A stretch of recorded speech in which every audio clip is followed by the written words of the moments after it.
On n'a pas fini de parler du mariage coutumier qui a connu une évolution significative au terme de la loi 2024/016 portant organisation du système d'enregistrement des faits d'état civil au Cameroun. Le sujet fait débat, comme vous pouvez le constater, parfois avec des interprétations qui rendent plus difficile la compréhension du texte promulgué par le président de la République le 23 décembre 2024. Avec le concours des invités sur le plateau, Scène de Presse donne la possibilité ce soir de sortir des grands débats doctrinaux pour donner libre cours à un échange qui va aider à saisir la portée de ce que c'est que la transcription du mariage coutumier prévu dans les articles 49, 50 et 51 de la loi du 23 décembre 2024. Nous nous posons des questions simples. La transcription du mariage coutumier dans le registre d'état civil le transforme-t-il en mariage civil? Le mariage coutumier régulièrement transcrit produit-il les mêmes effets que le mariage civil?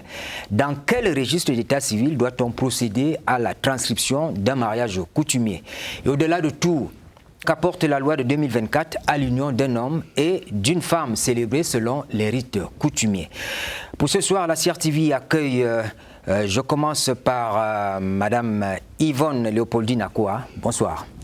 Bonsoir Séverin. Et bonne année. Bonne année. Nous sommes ravis que vous soyez une fois de plus sur ce plateau. Je rappelle que vous êtes magistrate, coordinatrice nationale de la commission droit de la famille à la CAFEJ. La CAFEJ, c'est l'Association camerounaise des femmes juristes. C'est exact, Séverin.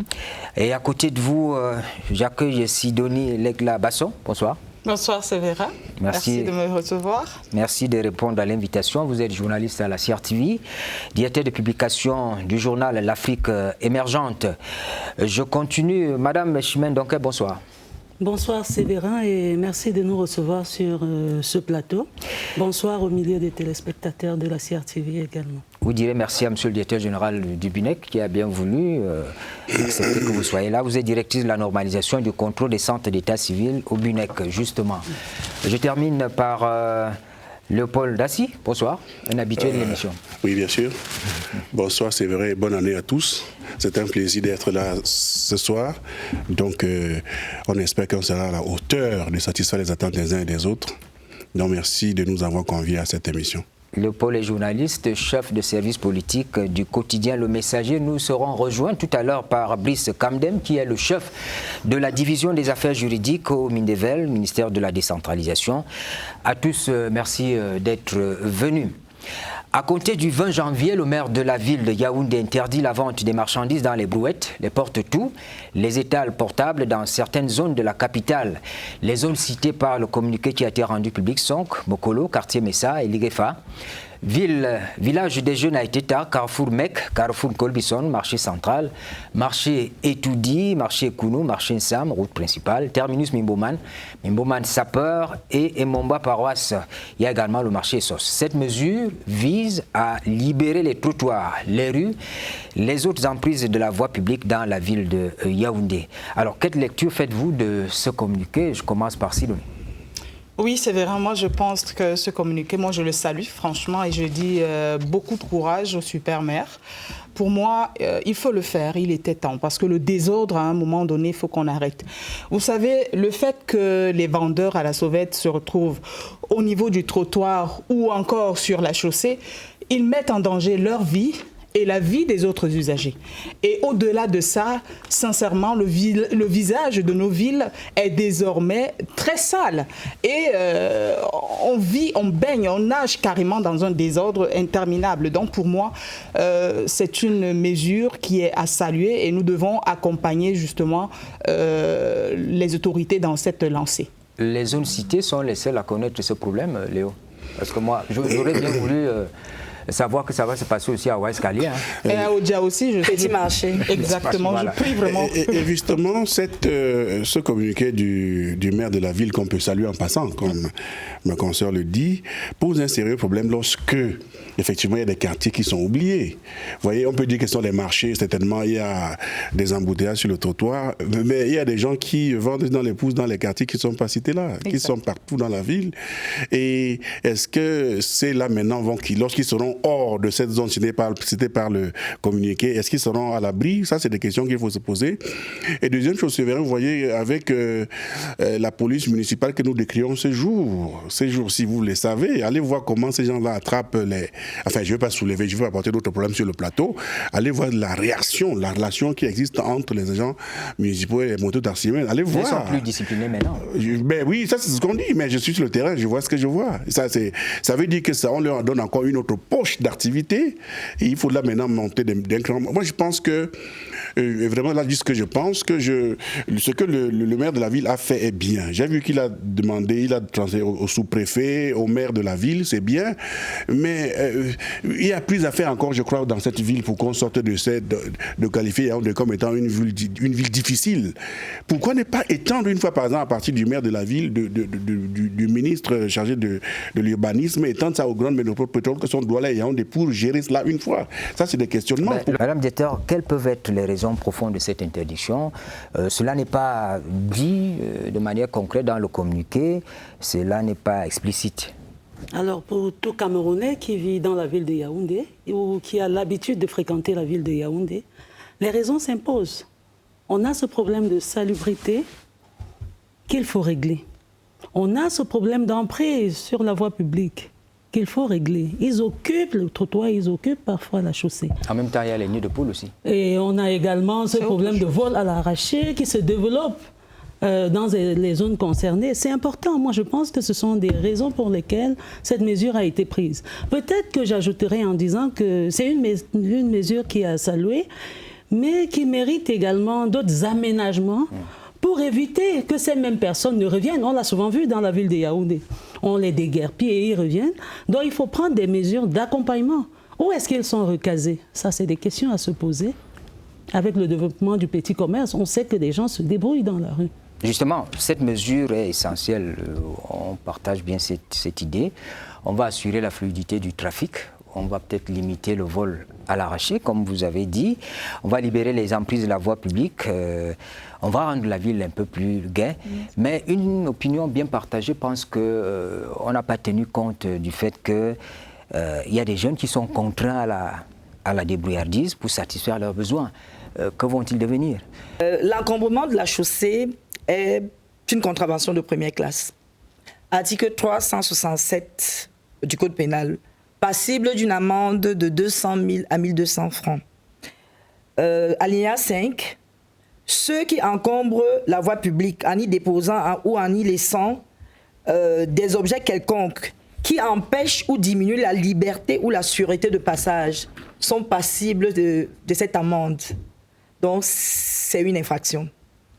Et que le maire de la ville ait décidé de sanctionner des personnes qui encombrent la chaussée, c'est légal, je voudrais dire. Il y a une base légale, c'est une contravention de première classe. C'est légal, c'est vrai, mais je reviens sur la problématique que je soulevais tout à l'heure.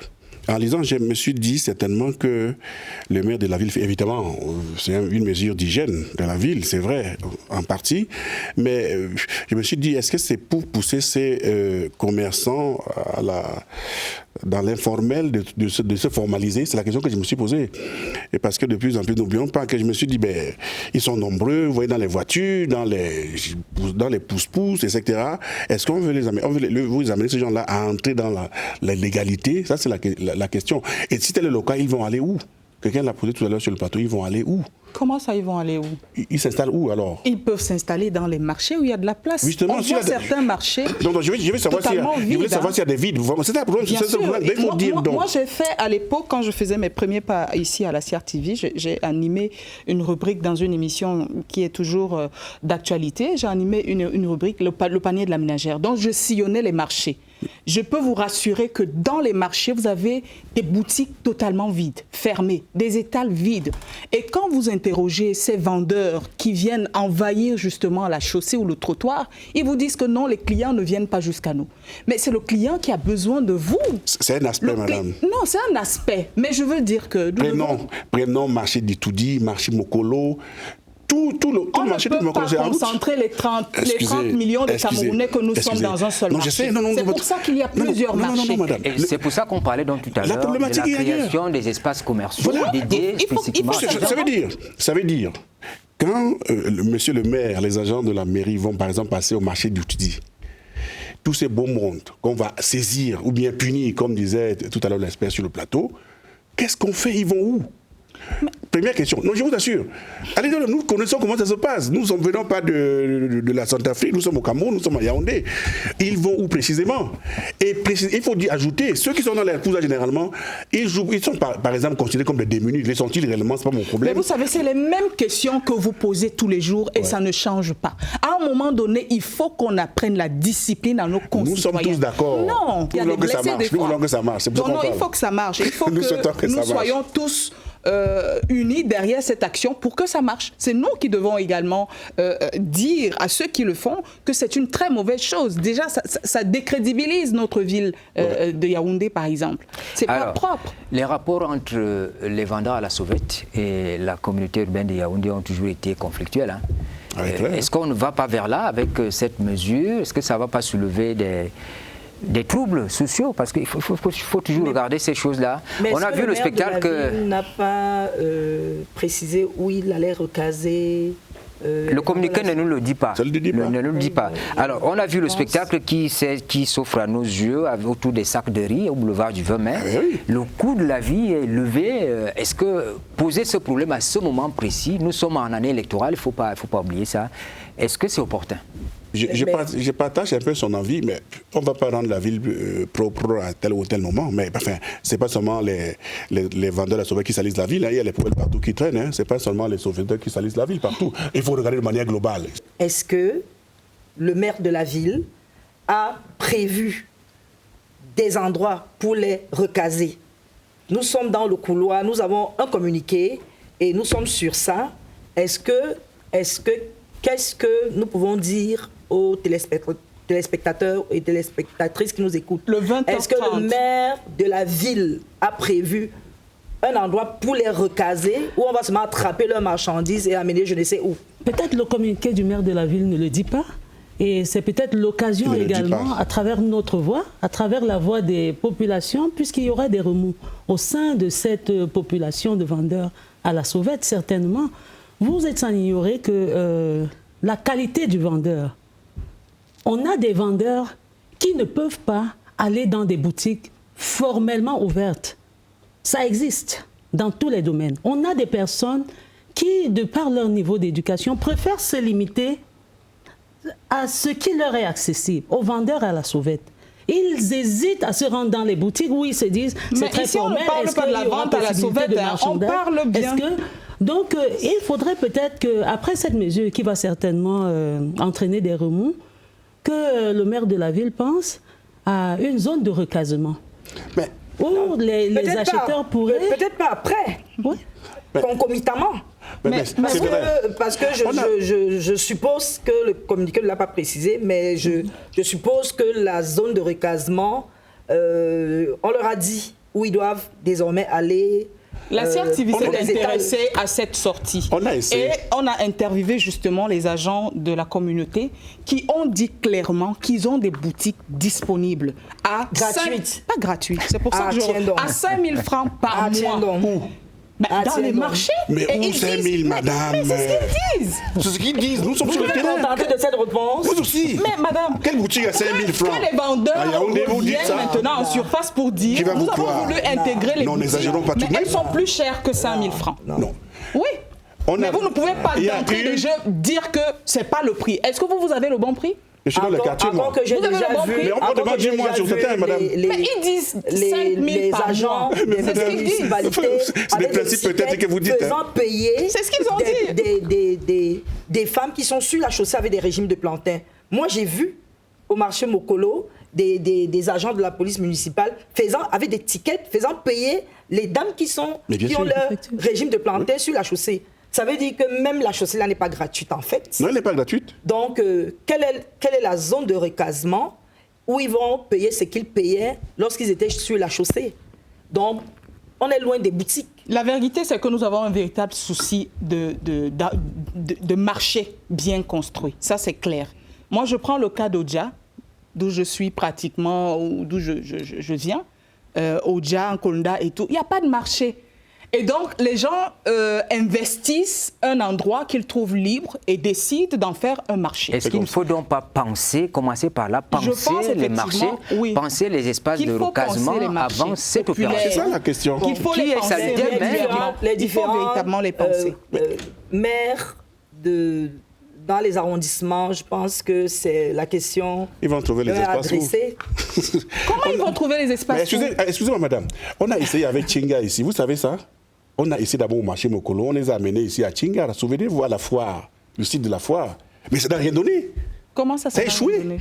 Mais ils sont repartis de là, qui n'ont pas de clients. Mais vous avez dit que vous avez fait des descentes sur le terrain, des reportages. Il y avait, ils sont repartis de là. Mais il faut les ça contraindre. Il ne faut pas laisser ça aussi prospérer. Il faut les contraindre. Il faut qu'on soit correct là-dessus. Quand on a construit un espace pour le marché, il faut l'occuper. Justement, mais peut-être sur la chaussée. On ne peut pas accepter ça comme ça. Non, deuxième chose, non, je donne que des faits, juste les faits, je laisse. Il y a eu également, à quoi? Bon, allez regarder le marché. Quand vous donnez les faits, c'est comme si vous encouragez ça. Non, je dis que je donne les faits sur le terrain. Il y a un espace qui est dédié. Il faut y rester. Il faut bien qu'on l'occupe. Il faut y rester. Je ne dis pas qu'il faut qu'il reste pas. Non, si nous allons dans les marchés maintenant faire l'état des lieux, vous serez abasourdis. Ces commerçants ne veulent pas rentrer dans les marchés. Peut-être qu'on devrait dire que peut-être le maire de la ville devrait dire les commerçants qui occupaient la chaussée à Mokolo sont recasés à tel endroit. Par exemple. Ceux qui occupaient sont recasés à tel endroit. Et comme ça, nous tous, nous constaterons que il a fait ce qu'il avait à faire et puis les autres n'ont même pas essayé de s'y rendre et voilà. Il n'essaye même pas. Et tendre peut-être la mesure dans toute la ville. Attendons d'abord que le maire de la ville... c'est à partir de demain. Oui, on va suivre ce qui va se passer. Je suppose que ses collaborateurs, en ce moment, sont en train de faire de la sensibilisation. Sont en train de demander aux uns aux autres d'aller occuper les sites dédiés, je suppose. Et que ça, c'est la sensibilisation. Et que demain, quand ils n'auront pas été suffisamment sensibilisés, on va passer à la répression. Quand ils n'auront pas exécuté, parce qu'ils sont sensibilisés. Si le client ne trouve pas le vendeur à l'endroit où il a l'habitude de le trouver, il ira le chercher. C'est clair. Au lieu de recasement. Oui, peut-être qu'on peut également communiquer là-dessus. Il y a le marché d'un Colbison qui a été très bien construit également par M. Timié Vouna. Ce marché est vide. Vous revenez à moi, non? Il est vide. Pourquoi ils ne partent pas là-bas? Le professeur Eugène Sogui rejoint l'Académie nationale de médecine de France. Médecin camerounais spécialisé en endocrinologie, vient de participer à la cérémonie d'accueil des nouveaux académiciens avec à ses côtés l'ambassadeur du Cameroun à Paris, son Excellence André Magnus Ekumo. Regardons. C'est une institution illustre qui est bicentenaire et c'est une institution au travers de laquelle on doit contribuer à l'avancement de l'impact de la médecine sur la santé des populations dans un espace qui nous est commun. L'entrée du professeur Sogui ce jour à l'Académie des sciences nationales de France prouve que nos universitaires sont bien formés, qui peuvent accéder à des institutions comme celle-ci qui sont de renommée internationale. Victor Emmanuel Bokali, enseignant de droit à la faculté des sciences juridiques et politiques de l'Université de Yaoundé 2, indique dans un article portant le titre « La coutume, source de droit au Cameroun », publié dans la Revue générale de droit en mars 1997, que le mariage coutumier est l'union entre un homme et une femme célébrée par une autorité coutumière selon les rites coutumiers.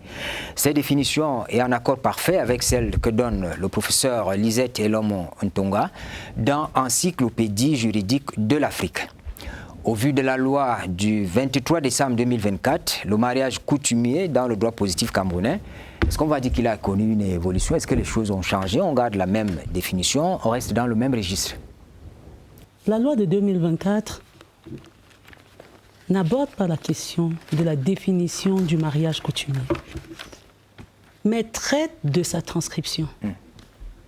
C'est une mesure qui était déjà abordée, qui était déjà prise dans l'ordonnance de 81 qui faisait obligation aux époux qui sont passés par une célébration coutumière de leur mariage, de le transcrire dans les registres d'état civil. La loi de 2024 ne fait que réaffirmer déjà cette obligation, mais elle va un peu plus loin en précisant les modalités de cette transcription. Alors on va venir sur les modalités. Je voudrais que nous allions plus simplement parce que Léo, vous comprenez le débat qu'il y a autour de cette loi, les intérêts et les enjeux sont importants. Et peut-être la compréhension est difficile aussi. Quand on parle, je voudrais qu'on commence par savoir ce que c'est que le mariage coutumier pour la loi camerounaise. C'est quoi le mariage coutumier? Est-ce que c'est le fait de donner ou de verser, comme on le dit souvent, la dot?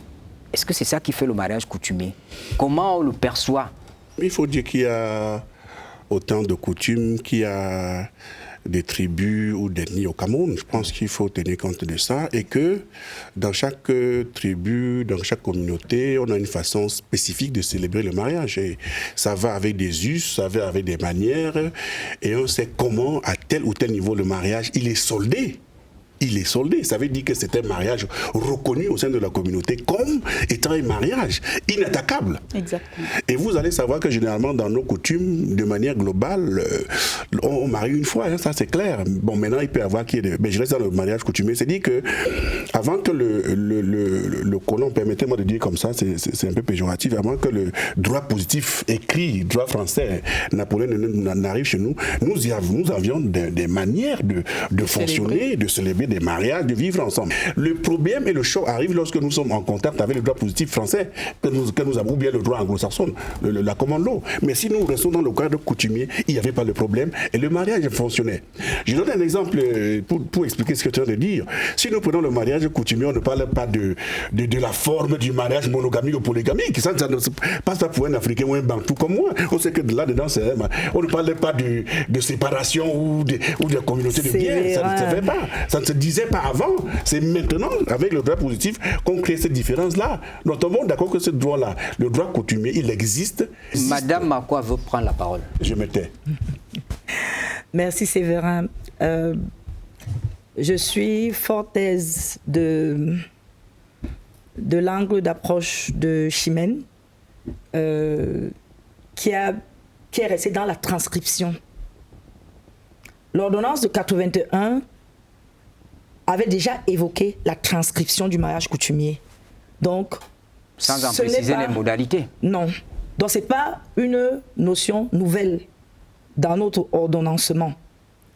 Alors, je pense que pour mieux comprendre les articles 49 à 51 qui énoncent les modalités de transcription du mariage coutumier, il faudrait peut-être revenir sur l'intitulé même de la loi de 2024 du 23 décembre 2024. Cette loi a pour objet l'organisation du système d'enregistrement des faits d'état civil. L'organisation du système d'enregistrement des faits d'état civil. Contrairement à l'ordonnance 81, qui est, permettez-moi le terme, hybride, c'est-à-dire qui parle en même temps de l'état civil et de l'état des personnes physiques. La loi de décembre 2024 porte exclusivement, en ce qui concerne la partie du mariage coutumier, sur la transcription. La conséquence, c'est que les modalités de célébration du mariage coutumier, parce que quand vous parcourez la loi de 2024, vous allez constater que le législateur de 2024, dans une loi qui concerne l'enregistrement des actes d'état civil, a tout de même mentionné la célébration du mariage à l'état civil. S'il y a les modalités de célébration du mariage à l'état civil, il doit avoir les modalités de célébration du mariage coutumier. Ça existe. Les modalités, le législateur a écrit l'oralité de la coutume n'exclut pas l'encadrement. Alors, savoir si les dispositions de la dot coutumière, telles que prévues par les articles 70 à 73 de l'ordonnance de 81 seront réaménagées. Parce que l'ordonnance de 81, par là de la dot coutumière, dit que ce n'est pas une condition de célébration du mariage Qu'est-ce que la dot vient chercher civil. là-dedans? Ce n'est pas une condition de célébration du mariage civil. Oui. Ce que nous sommes en train de dire, c'est que en amont de la transcription, il y a tout un volet Exactement. qui doit se retrouver dans le cadre du Code des personnes et de la famille, Parce que la transcription, c'est qui l'aboutissement, dépend en du fait. ministère de la C'est Justice. ça. Parce que pour qu'il y ait transcription, il faut qu'il y ait... Et d'ailleurs, vous allez voir l'article 50, Il faut alinéa qu'il y ait 2 de la loi de 2024. Ils disent mention de mention du mariage coutumier est fait sur l'acte de mariage. Tu vois que Ça veut dire que le législateur sait qu'en amont, avant la transcription, il y a un acte de mariage. Bien Mais sûr. qui doit établir l'acte de mariage? Si vous le permettez, peut-être qu'il faudrait que un éclairage soit apporté sur la question de la transcription, dans la démarche à adopter. Lorsqu'on va vers la transcription, l'élément déclencheur, nous avons un élément déclencheur qui est la demande de transcription, qui est la demande de transcription du mariage coutumier. Absolument. Lorsque l'officier d'état civil reçoit cette déclaration, qui peut être orale, qui peut être écrite, Oui. il la reçoit par toute voie laissant trace écrite. Et il procède donc à la publication. On est déjà à la dernière phase. Qui a établi entre-temps l'acte de mariage? Le législateur, non. L'acte de s'il vous mariage plaît. tel que vous-même vous l'avez dit dans la loi de 2024. Tout ce que vous dites est exact. Nous sommes simplement en train de dire que la transcription est l'aboutissement D'un processus. Exact. où toutes Oui. les étapes n'ont pas encore été clarifiées par le législateur. Alors, je voulais et qui relève d'un code des personnes et de la famille. S'il vous plaît, je voudrais qu'on... On ne parle pas du code de la famille ici. On va parler C'est le droit de la famille. de la transcription, de ce qui doit être fait, les gens vont comprendre. Mais Oui. moi, je m'intéresse à ce que les téléspectateurs peuvent comprendre. Cela veut dire quoi aujourd'hui? Voilà. Il y a la loi du 23 décembre 2024, il y a l'ordonnance de 81. C'est ce que vous dites. Oui. Je voudrais donc que les téléspectateurs comprennent que ce dont nous parlons aujourd'hui, c'est la transcription, mais qu'ils tiennent compte de ce qu'ailleurs, on va trouver d'autres textes. Peut-être qu'il faut encore d'autres textes. Je crois qu'il faut qu'on s'entende là-dessus. Exactement, c'est Parce que vrai. le problème, Exactement, c'est vrai. qui se Il y a pose un aujourd'hui, c'est que... La mise en œuvre de la transcription semble difficile parce qu'il y a des prérequis qui doivent être précisés par le législateur. Je voudrais quand même signaler... Vous laissez que madame donc parle. Si vous le permettez, je voudrais dire que ne lisons pas les articles 49 et 50 de manière isolée. Rentrons dans les dispositions transitoires et finales de cette loi de 2024 qui nous donne même des éléments pour comprendre comment se passe le mariage coutumier. Les dispositions transitoires et finales au niveau des sanctions pénales disent qu'elle est punie des peines, je ne sais pas quelle peine, tout officier d'état civil qui transcrit un mariage coutumier non attesté par les responsables coutumiers. Ce qui suppose en amont, si vous le permettez, madame, parce que c'est pour éclairer la lanterne des téléspectateurs, la lanterne des officiers d'état civil qui sont appelés depuis l'adoption et la promulgation de cette loi à la mettre en œuvre. Ce qui suppose que le mariage coutumier est célébré suivant les us et coutumes de chaque tribu.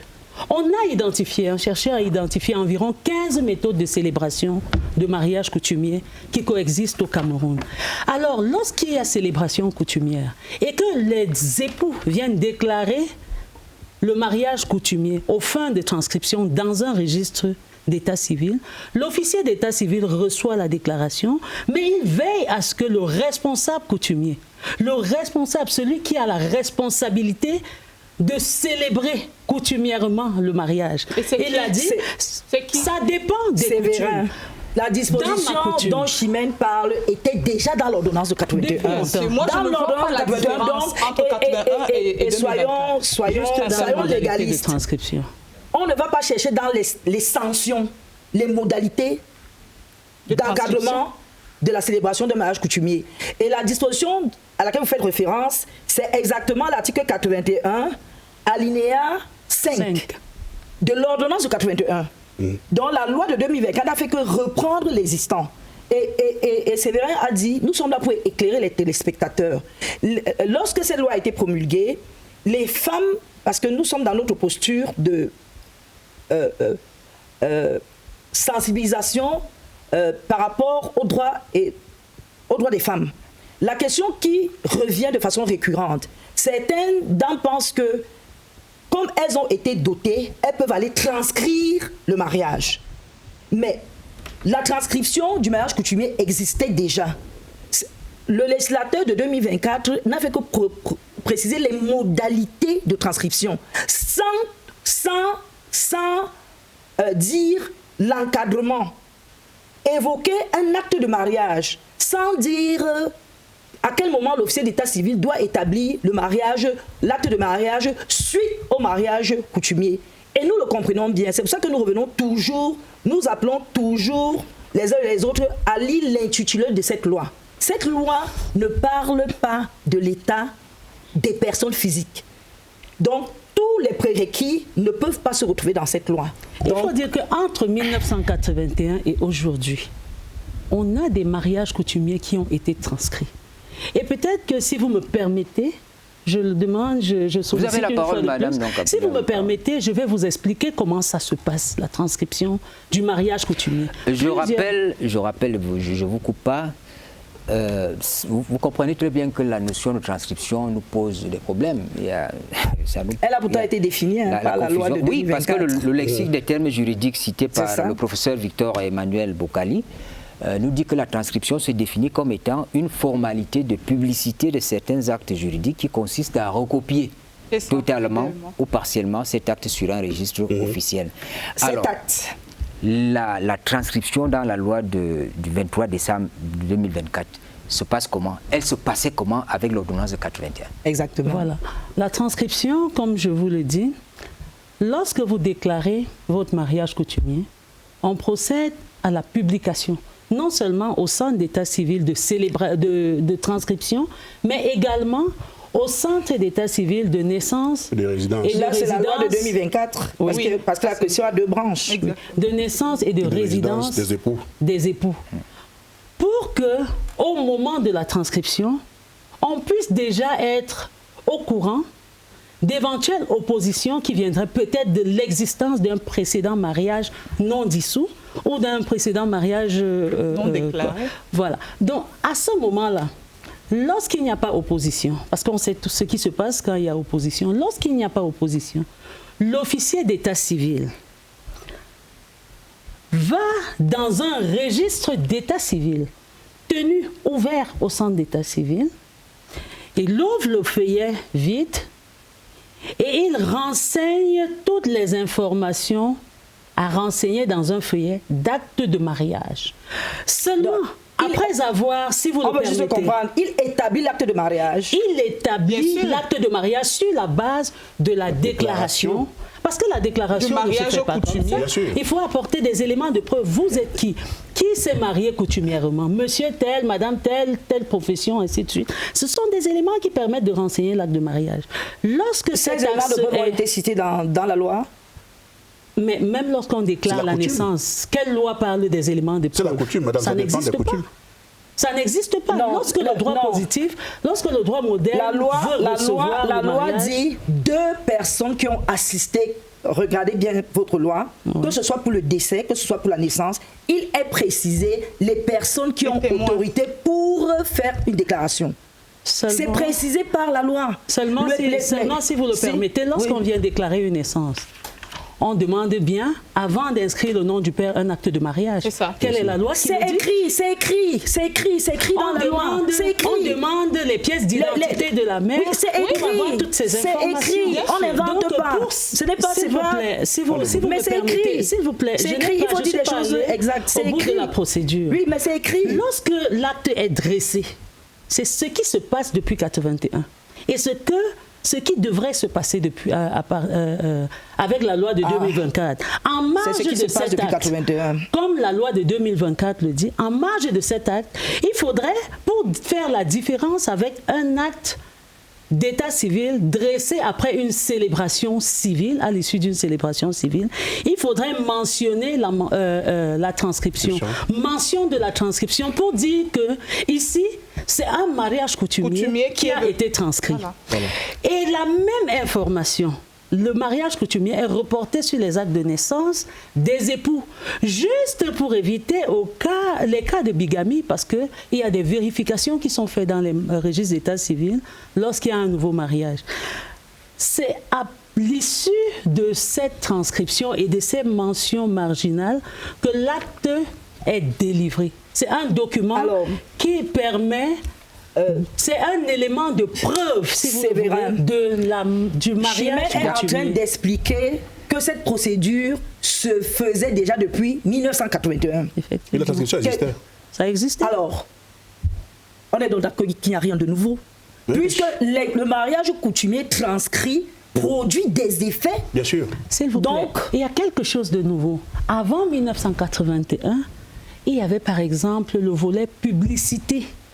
Avant la transcription, qui n'était pas précis, qui n'était pas précisé par l'ordonnance de 81. Aujourd'hui, vous savez, excusez-moi, si vous le permettez, lorsqu'on célèbre un mariage coutumier, vous êtes sans ignorer qu'on a décrié certaines coutumes dans notre pays dans lesquelles les mariages se passent entre cousins.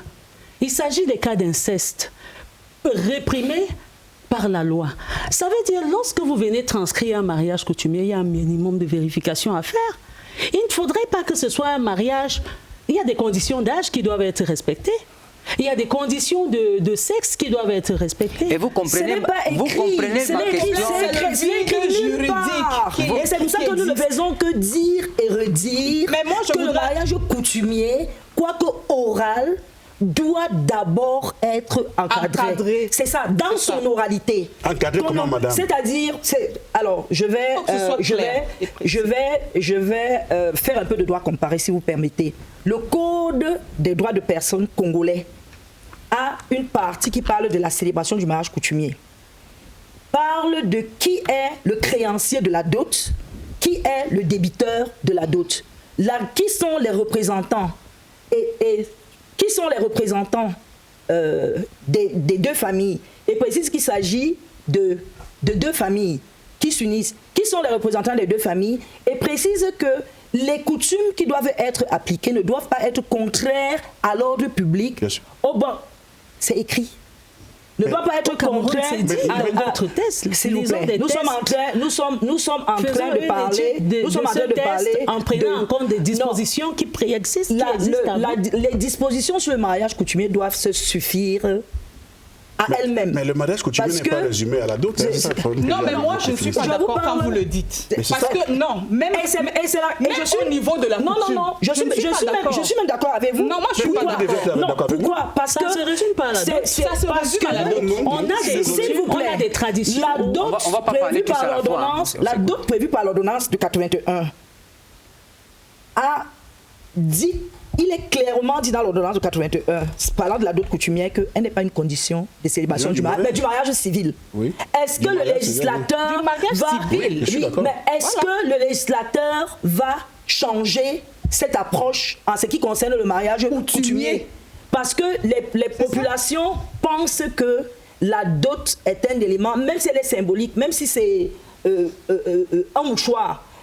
Et c'est pour ça que vous comprenez notre préoccupation qu'on doit cadrer. C'est pour cette revoir la dot, si vous permettez. C'est pour cette raison que je pense que... Tout à l'heure, il venait de dire que nous avons autant de tribus, autant de manières de célébrer le mariage coutumier. Oui. Mais il est clair que dans chaque tribu, même si la dot reste symbolique, c'est ça qui détermine alors que le mariage a été célébré. Parce que c'est une condition de célébration.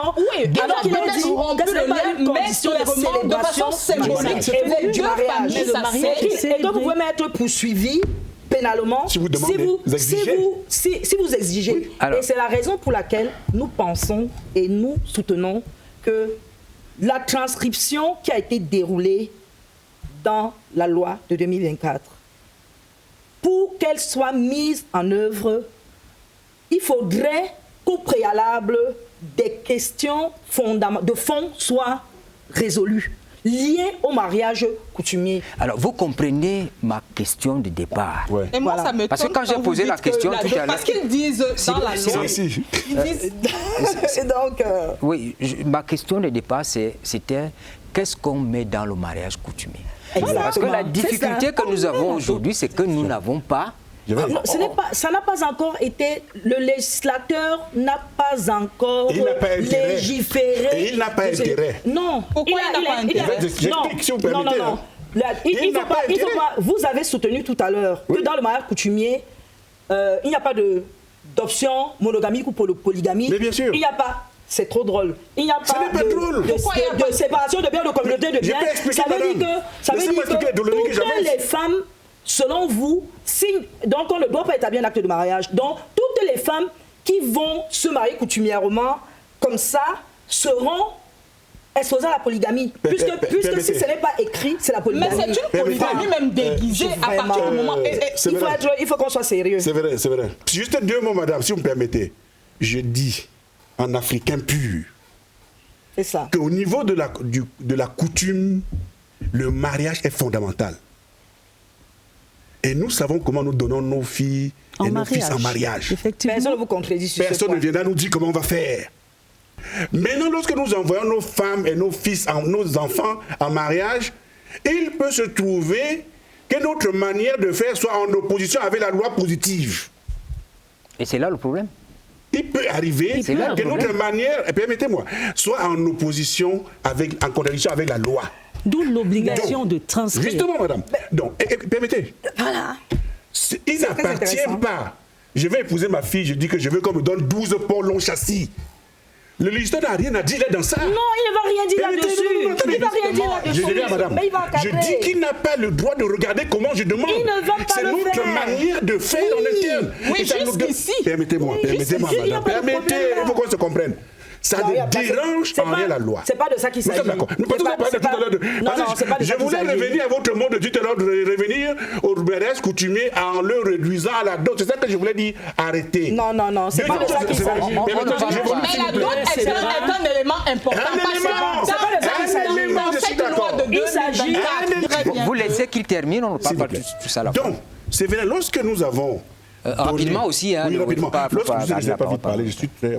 Lorsque nous avons envoyé notre fils ou notre garçon au mariage, le problème maintenant, comment faire que ce mariage soit légal au niveau national, au niveau de la communauté civilisée, comme on le dit. C'est ça. Comment on fait? Mais on parle de C'est à ce transcription. moment, oui justement, c'est à ce moment-là que la transcription Enregistrement d'abord, intervient. transcription après. Et dans la transcription, la dame, madame tout à l'heure a posément expliqué. Je suis D'accord. entièrement d'accord avec elle. Oui, madame, donc... Ah ben, Oui, j'allais Elle veut dire, définir la dot. je voulais dire, non, je ne définis pas la dot. Je veux parler du mariage coutumier. Pour dire que le mariage coutumier n'a jamais eu une définition dans une loi de ce pays, qu'il s'agisse des ordonnances de la période coloniale ou de la période ou des lois de la période postcoloniale. Le mariage coutumier n'a jamais été défini. Peut-être à dessein, vu la pluralité des coutumes, on sait comment ça se passe. Bien sûr. Tout ce que la loi a voulu encadrer. La loi veut apporter un élément qui peut être utilisé National. comme élément de preuve. Parce que le mariage coutumier est un mariage dans tous les sens du terme. Maintenant, Mais la transcription existe pour qu'il déjà, soit ça, il y a opposable pas au de problème. tiers, si vous le permettez, pour qu'il soit opposable au tiers, parce que cette précision est importante, on a 2 formes de célébration de mariage. Il y a la forme coutumière, on a la forme Qui n'est pas définie. civile. Et c'est ça qui fait Et on problème. a la forme civile. Qui est définie. Et maintenant, la Qui forme n'est pas coutumière, définie. s'il vous plaît, s'il vous plaît. Ça nous dérange même pas. Ça La vous avoue forme que ça dérange. civile, lorsque nous célébrons C'est- un mariage civil, immédiatement, en plus de tout le cérémonial, du rituel de célébration, il est sanctionné par un acte de mariage qui est un élément de preuve qui permet de rendre ce mariage opposable au tiers. Oui. Lorsqu'on célèbre un mariage coutumier, la tradition est orale. C'est un mariage qui est coutumier. Maintenant, Avec des rites ce que la loi a solides. voulu apporter de plus depuis 1981, c'est de trouver cet élément de preuve de l'existence d'un mariage coutumier. C'est pourquoi on le transcrit et on dit en marge qu'il s'agit d'éléments de preuve. S'il vous plaît, je vais vous dire aussi, je vais aussi ajouter que la transcription ne crée pas l'état d'époux. Parce que l'état d'époux, s'il vous plaît, madame, permettez... La transcription donne des droits juridiques. Mais ne crée pas l'état d'époux. Personne n'a dit que ça crée l'état d'époux. L'état d'époux existe dès la célébration du mariage. De donner des droits juridiques. Que tu n'as pas, tu es marié, mais tu les as pas. C'est l'élément de preuve. C'est juste pour vous dire que la transcription ne donne pas, ne confère pas l'état d'époux. Personne ne l'a dit. L'état d'époux, ce n'est pas de ça qu'il s'agit. L'état d'époux, c'est la légitimité. Et le droit, c'est l'élément de preuve. Les droits, c'est l'élément de preuve du mariage. L'article 81 était déjà clair là-dessus. La transcription était un élément de preuve. Vous me permettez donc de poser la question que tout le monde se pose. Parce que c'est ça, le débat que vous avez là, oui, vous comprenez ce que vous dites. Mais le Camerounais qui nous regarde, lui, veut savoir, quand j'ai fini le mariage coutumier, là, selon chaque coutume, je l'ai transcrit, est-ce qu'il a une valeur juridique? Il faut d'abord enregistrer. Voilà. Avant de transcrire. Je vais, si vous permettez, quand vous avez fini de célébrer le mariage coutumier, pour qu'il ait des effets juridiques, vous êtes marié coutumièrement, ça ne fait l'ombre d'aucun doute. Pour qu'il ait des effets juridiques, il doit être transcrit. Mais là où le législateur est muet, parce que ce n'est pas de la compétence, on ne va pas retrouver ces dispositions dans une loi sur l'état civil. Maintenant, comment ça va se passer concrètement? Et vous avez vu, j'ai admiré Chimène, qui a essayé, comme elle a pu, de dire que quand tu viens transcrire, c'est là où on établit l'acte de mariage, mais ce n'est écrit nulle part. Je demande que quelle est la disposition de l'état civil. Non, c'est écrit. C'est écrit. Même dans la loi de 2020, nous parlons du droit ici. On transcrit, et c'est défini, on transcrit un document. Oui. On déclare un fait.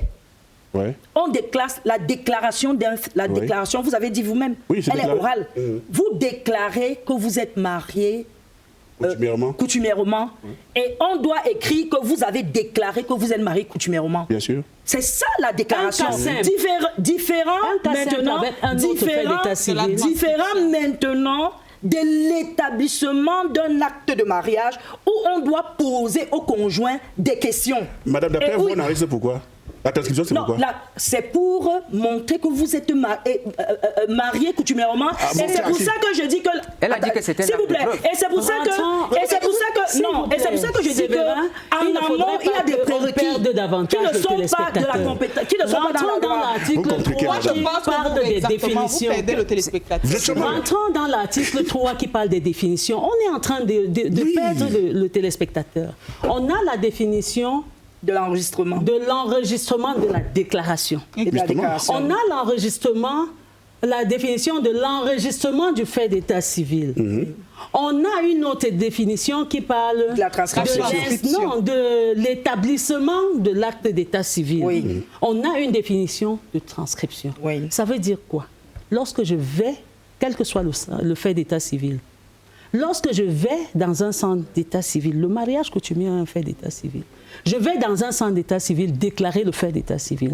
La première chose que l'officier doit faire, c'est de recevoir ma déclaration et de l'enregistrer. Il enregistre la déclaration. Qu'est-ce qu'il enregistre à ce moment? Excusez-moi madame, lorsque une déclaration est faite, on ne va pas, le monsieur va venir dire que je me suis marié coutumièrement, l'officier ne va pas dire que le monsieur déclare s'être marié coutumièrement. Excusez-moi madame, il y a un process. Il va demander comment vous vous appelez. Il faut identifier les personnes. Alors on revient sur le problème que je pose. Ce n'est pas vous qui venez expliquer ça sur le plateau. Mais ce n'est pas nous. C'est la loi qui doit rentrer parce que détails. C'est un sujet de détails qui ne doit pas relever de la loi. Regardez la célébration du mariage civil et l'établissement. ce n'est pas, on n'invente pas. Je pense déjà que s'il difficile pour s'agit de la protection des droits de la femme, s'il s'agit de la protection des droits de la femme. Il faut seulement demander aux législateurs, la loi de 2024 parle de la transcription. Ne parle pas des modalités. Non, ne perdons pas le téléspectateur. On ne perd pas du tout le spectateur. Avançons. Qu'est-ce qu'il y a à faire aujourd'hui? Vous devez déclarer votre mariage coutumier. C'est ça qu'il faut faire. Et l'officier dit ça clairement aux téléspectateurs. Et maintenant, l'officier, il a 30 jours. C'est ça, non? Justement. Il a 30 jours. Il publie. Et s'il n'y a pas d'opposition, il transcrit. Il transcrit dans un registre d'état civil. Exactement. À quel moment il établit l'acte de mariage? Quand on dit qu'il transcrit... On ne déduit pas la loi. Je ne déduis pas, je dis ce que la loi dit. La loi écrit. La loi dit qu'il transcrit dans un registre d'état civil. Il transcrit la déclaration. Il porte mention de la transcription. La déclaration. La loi parle de la déclaration de mariage coutumier. C'est quoi? Mais allez, qu'est-ce que la déclaration? La loi, je n'ai pas en tête l'article en question. Moi, je l'ai. S'il vous plaît, madame, non. Moi, je l'ai ici. Je suis un peu gênée parce que le mandat que j'ai reçu en venant sur ce plateau était d'expliquer clairement aux téléspectateurs. La loi dit que la déclaration, le mariage coutumier est transcrit dans un registre d'état civil. Personne ne dira le contraire. La même loi dit, à l'alinéa qui suit, que la mention de cette transcription est inscrite en marge de l'acte de mariage. Ça veut dire que c'est pareil lorsque nous recevons. On établit l'acte et en marge, pour faire la différence avec l'acte de mariage établi suivant le régime du droit moderne, on précise que c'est une transcription de mariage. C'est un peu comme les enfants qui sont nés dans un mariage et les enfants naturels. On écrit. Madame, vous avez tout compris. La transcription n'a pas de définition en matière d'état civil. Dans l'esprit du législateur de 2024, il veut amener le maximum de Camerounais de quitter le mariage coutumier vers le mariage qui n'a pas de droit. Il faut que ce soit cadré. Oui, ça doit être cadré, madame. Oh là là, oh là là. Je crois que ça doit être cadré. Madame, attendez. Nous comprenons. On peut lire le texte, hein, ça c'est l'esprit du législateur. Ah oui. C'est son esprit. Et c'est ça que vous devez interroger. Il dit à l'article 49, les époux doivent, c'est une obligation. Les époux. C'est écrit. Doivent. Ça veut dire que vous comprenez que l'État camerounais de 2024 veut attirer veut amener le maximum de mariages coutumiers à la déclaration pour faire un mariage qui produit des effets de droit positifs sur les enfants, etc. C'est ça, exactement. C'est ça. Nous essayons de vous dire que l'article 81 le disait déjà. Je suis à l'article 49, oui, madame. Mais je vous dis que c'est l'article 81. Je suis alors. Ça c'est le titre des acteurs. Ma question, c'est la mise en œuvre de cette disposition qui n'a pas été cadrée. Je continue de le dire. Qui n'a pas été cadrée. Et je me demande pourquoi c'est avec la loi de 2024 que ça pose problème. Je comprends pas. Non, il n'y a pas de problème. Il n'y a pas de problème. Il n'y a pas de problème. Mais ce n'est que la transcription. Nous sommes en train de dire que moi, la loi de 2024... un autre problème que les téléspectateurs se posent. Non, sinon, avant de continuer, ma question est la même. Parce que le téléspectateur doit comprendre. Il nous écoute, oui. Quand j'ai déclaré le mariage coutumier, on l'a transcrit. Est-ce que juridiquement, il est valable? Oui, il produit les effets. Il est valable. Il faut que cette question soit claire. Il est valable. Je pense que les téléspectateurs doivent connaître de là où nous sommes partis pour la loi de 2024. Donc vous permettez, je donne lecture de l'article 81 de l'ordonnance de 81. Les mariages coutumiers doivent être transcrits dans les registres d'état civil du lieu de naissance ou de résidence de l'un des époux. C'est exactement ce qui a été repris. Oui. Oui. Ça veut dire que le législateur de 81 avait déjà dit que les mariages coutumiers doivent être transcrits. Et les mariages coutumiers transcrits produisent des effets juridiques. Oui. C'est ça. Et nous sommes simplement en train de dire que c'est la transcription telle que l'article 81 l'avait déroulé qui a été largement développée. en précisant que lorsque vous faites la déclaration, il doit y avoir publication, on doit attendre s'il y a opposition, le tribunal doit être saisi et tout. Et nous disons simplement que la transcription est la fin d'un processus. Et qu'en amont, le législateur n'a toujours pas cadré le mariage, la célébration du mariage coutumier. C'est tout. Là, nous sommes le mariage coutumier. C'est tout. C'est exactement. On est d'accord. C'est tout. C'est ce que nous essayons de dire depuis. On est d'accord. Léo, parce que prenez la parole, parce que tout à l'heure, je vais accueillir le directeur des affaires juridiques du MINDEVEL. Notons sur ce plateau que le législateur camerounais a décidé. Et c'est de manière, c'est la mondialisation. Il ne faut pas qu'on oublie le sens de ça. C'est la mondialisation. Personne ne doit rester hors du fichier national. Et le législateur maintenant est en train de sortir les mariages qui étaient presque au maquis dans son fichier par rapport au listing. On les ramène là. Exactement. Donc, et le piège, je vais dire, il faut le dire clairement ici sur le plateau. Par exemple, beaucoup de gens qui ont, par exemple, mariage coutumier, ils ne veulent pas qu'on saisisse comment il fonctionne l'intérêt. Je ne vais pas entrer ici pour que ça fasse d'autres débats parce que mes soeurs, si elles vont me tenir à la gorge. Il ne veut pas sortir ça, il ne veut pas amener sur la place publique de peur que la ligne droite ne les tienne. Mais tout ils sont obligés parce que le mariage coutumier, lorsqu'il est officialisé, requiert des lois, des effets par rapport et aux conjoints et aux enfants. C'est clair. Merci beaucoup, Léo. On va vous libérer. Merci pour ces précisions. Le temps d'accueillir le directeur des affaires juridiques au MINDEVEL. J'annonce que la cérémonie de lancement du budget 2025 de l'État a eu lieu le 15 janvier dans la région du Sud-Ouest. Le ministre des Finances a mis cette occasion à profit pour dresser les priorités d'une exécution efficace du budget public en 2025. L'État du Cameroun, dans sa course vers l'émergence, met tout en œuvre pour rendre son économie plus compétitive. Un point d'honneur sera accordé à la politique d'import-substitution et en d'autres termes, l'État du Cameroun va élaborer des politiques pertinentes à même d'inciter la production locale afin de réduire les importations. Nous regardons le ministre des Finances, Louis-Paul Montazé. Nous escomptons un taux de croissance de presque 4,1%.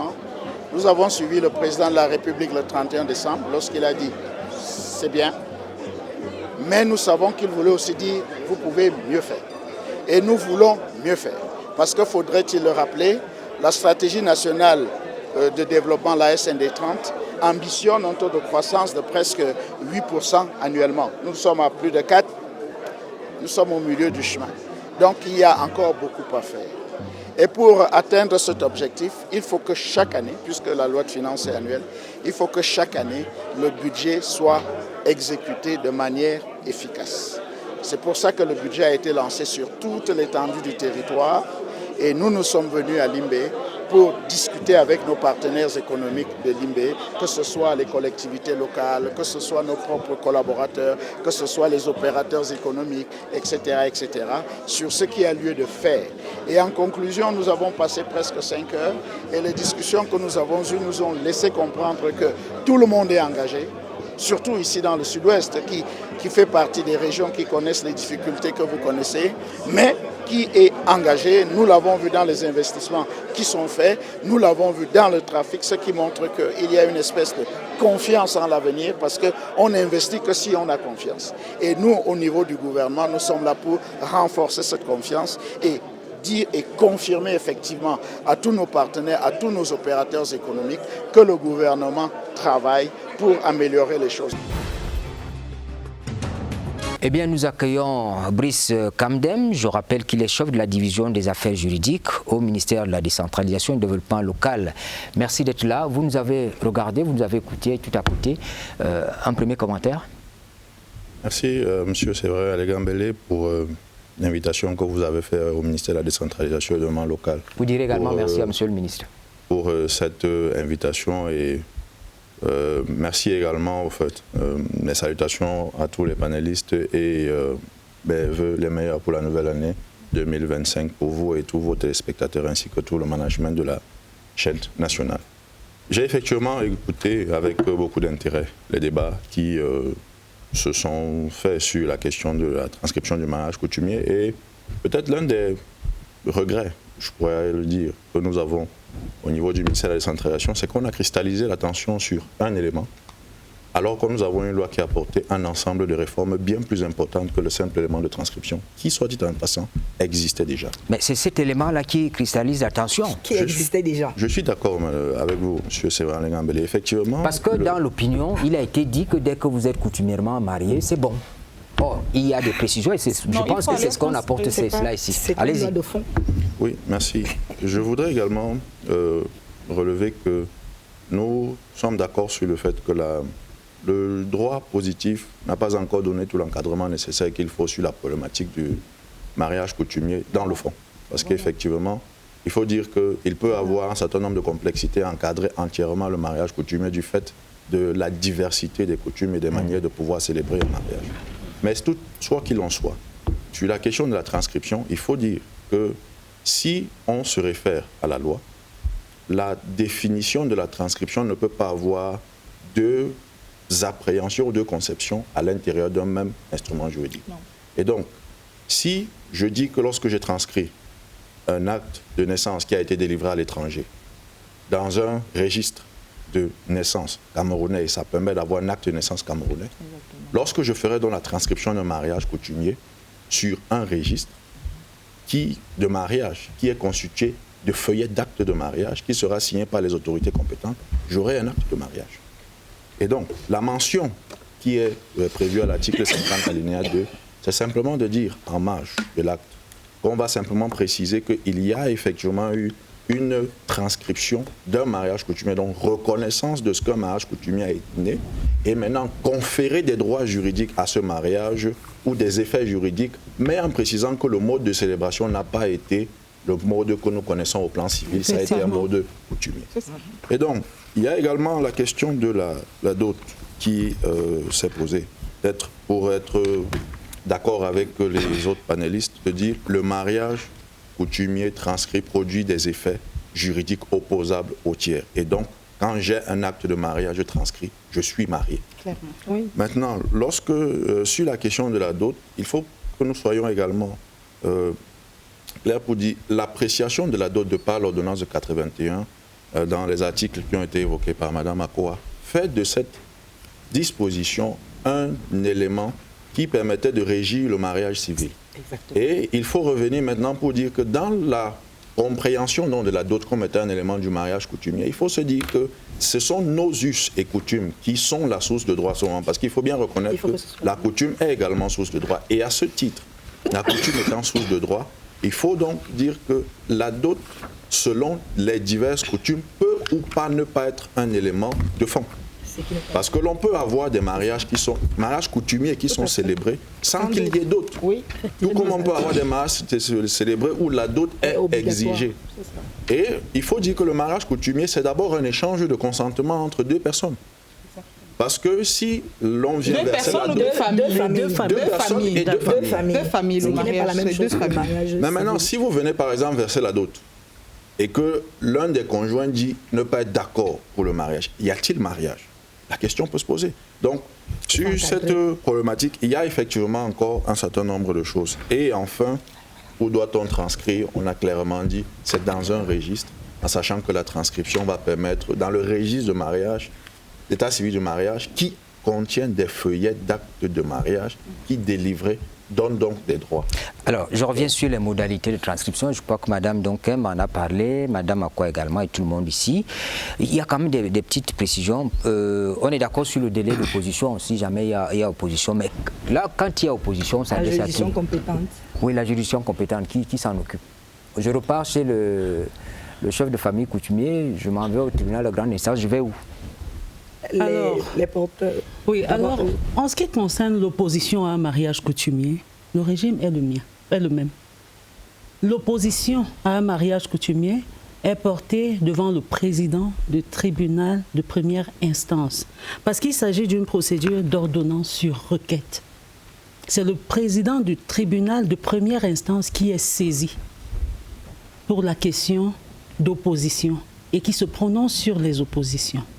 Il ne s'agit pas de revenir au plan de la coutume, mais puisqu'il s'agit à ce moment d'une opposition qui naît du fait de la volonté de transcrire et rendre opposable un acte de mariage, un mariage coutumier, le même régime qui est applicable pour les mariages, l'opposition en cas de mariage civil, s'applique dans ce cas.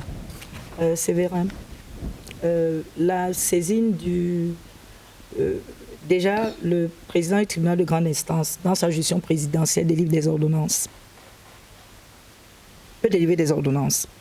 Ensuite, la compétence du président du tribunal de première instance, surtout en matière en tant que tribunal de premier degré, est astreinte à l'acceptation des deux parties.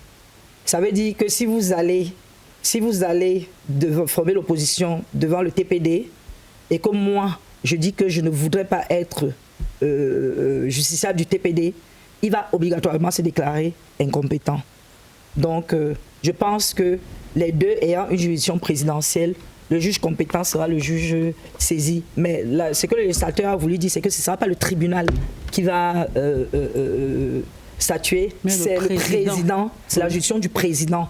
Et il pourra renvoyer à 1 jour, 2 jours. Il ne devrait pas avoir de problème là-dessus. Autre question pratique, et je voudrais vous entendre là-dessus.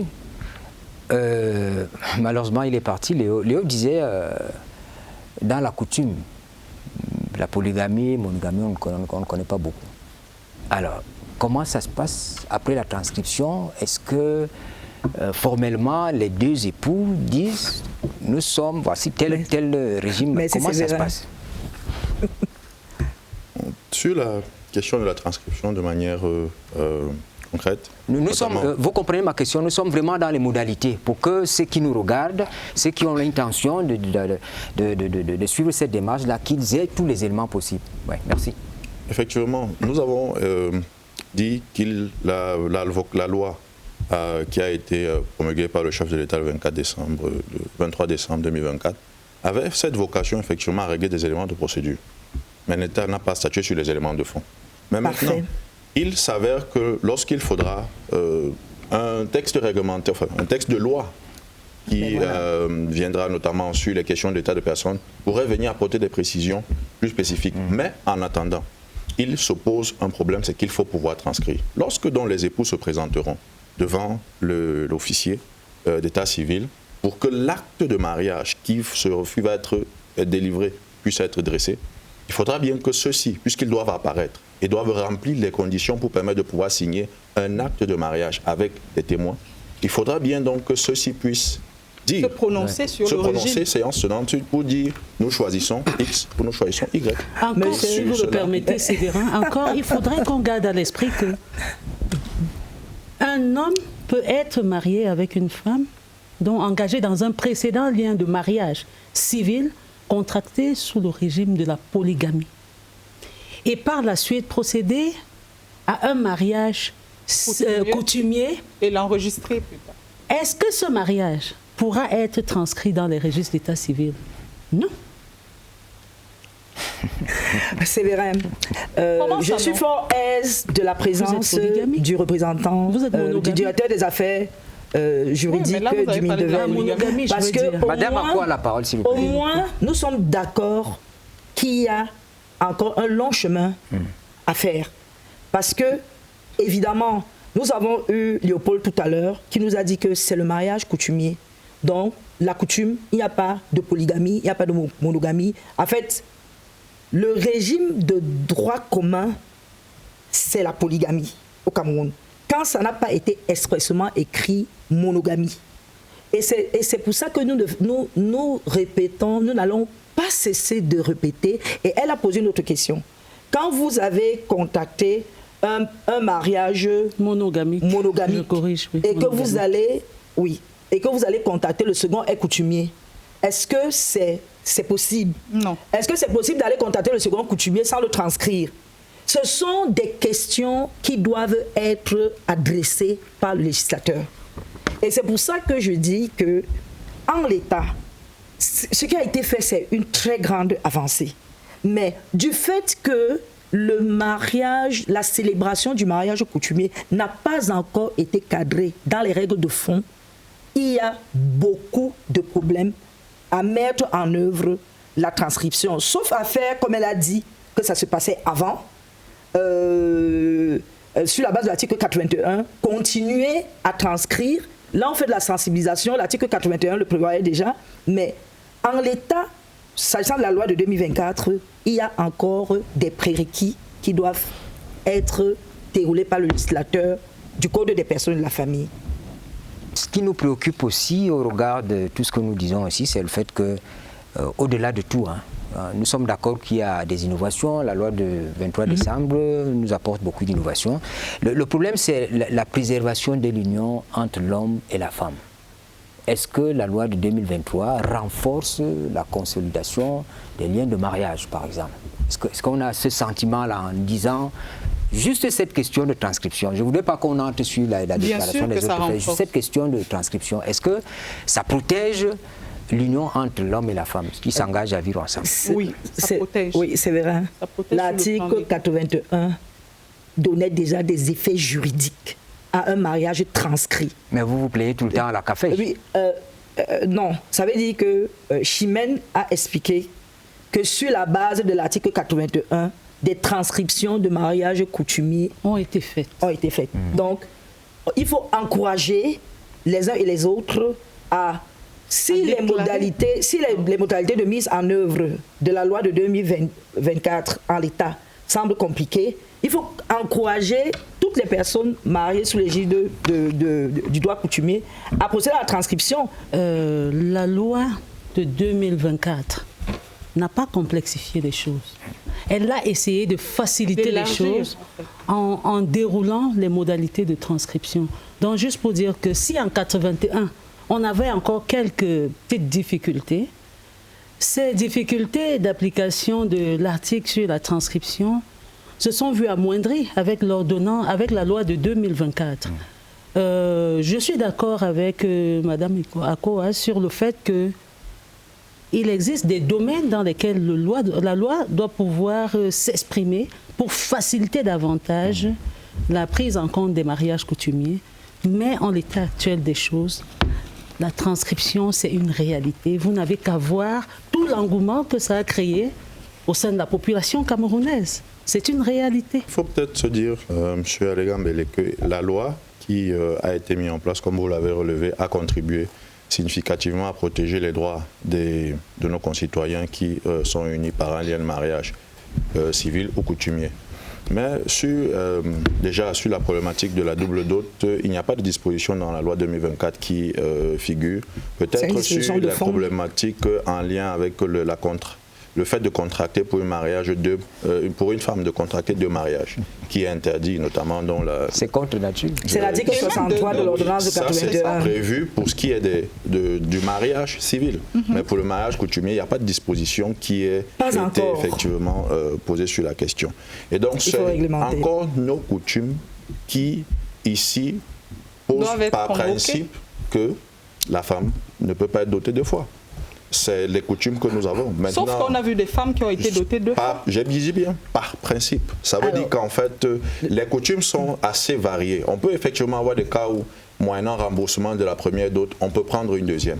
Vous avez d'autres où, une fois la femme dotée, il n'y a plus possibilité de doter. Donc, c'est varié d'une coutume à l'autre. C'est pour ça que, dans ce genre de cas, on va d'abord retourner vers la coutume pour pouvoir voir comment est-ce que c'est appliqué à ce niveau-là. Il faut que ce soit clairement dit. C'est vrai, je voudrais quand même ajouter que, même s'il ne s'agit pas d'une disposition ayant trait à la transcription des mariages coutumiers, la loi de 2024 a en son sein des dispositions qui permettent de consolider les droits acquis dans le cadre d'un mariage. Je vais parler des dispositions qui traitent des questions de l'enregistrement informatisé des faits d'état civil. Aujourd'hui, en l'état actuel, c'est une nouveauté. Nous avons des actes d'état civil qui sont inscrits manuellement. Exactement, c'est une nouveauté. Et la vérification de l'existence d'un précédent acte d'état civil relève d'une gymnastique. Oui, pas ça possible. devient très compliqué. Alors que si vous avez un système d'état civil qui a permis la reprise de l'antériorité avec l'indexation qui permet chaque fois que on lance une recherche sur un individu, que l'option suivi longitudinal de l'état civil de la personne puisse afficher qu'il est ou qu'elle est engagée dans un mariage auquel il n'a pas été mis un terme. Donc ça contribue, à mon avis, au renforcement même des droits. Même les actes d'état civil, je pense que c'est la même problématique et ça va beaucoup, ça va impacter sur le contentieux de reconstitution des actes d'état civil où aujourd'hui une personne a bien un acte d'état civil mais parce que pour une raison ou une autre il veut que son âge soit différent, l'acte d'état civil a été établi à Yaoundé, il va saisir le tribunal des Bolova pour dire que c'est l'état civil des Bolova pour demander une attestation de non-inscription dans la souche. Et comme M. Kamdem l'a dit, je pense que ce sont des dispositions qui devraient même cristalliser l'attention de la population parce que ça a un impact considérable sur la gestion de l'état civil pour l'avenir. Non, c'est la dot. Merci beaucoup. C'est la dot coutumière qui cristallise l'attention. Merci beaucoup d'être venu et de nous apporter tous ces éclairages. Je pense que nos téléspectateurs sont suffisamment édifiés sur la question. Il y a des avancées notables. Il faut pouvoir vous engouffrer là-dedans. Vous êtes marié coutumièrement. Il faut pouvoir l'inscrire dans les modalités qui sont pour le moment décrites par la loi. Merci. Le rappeler, M. Ngambele, oui. C'est une obligation. D'accord.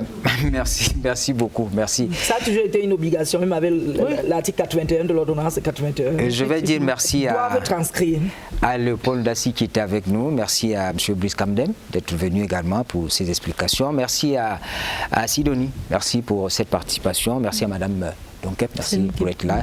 Madame Akwa, vous êtes toujours la bienvenue. Merci Sylvia.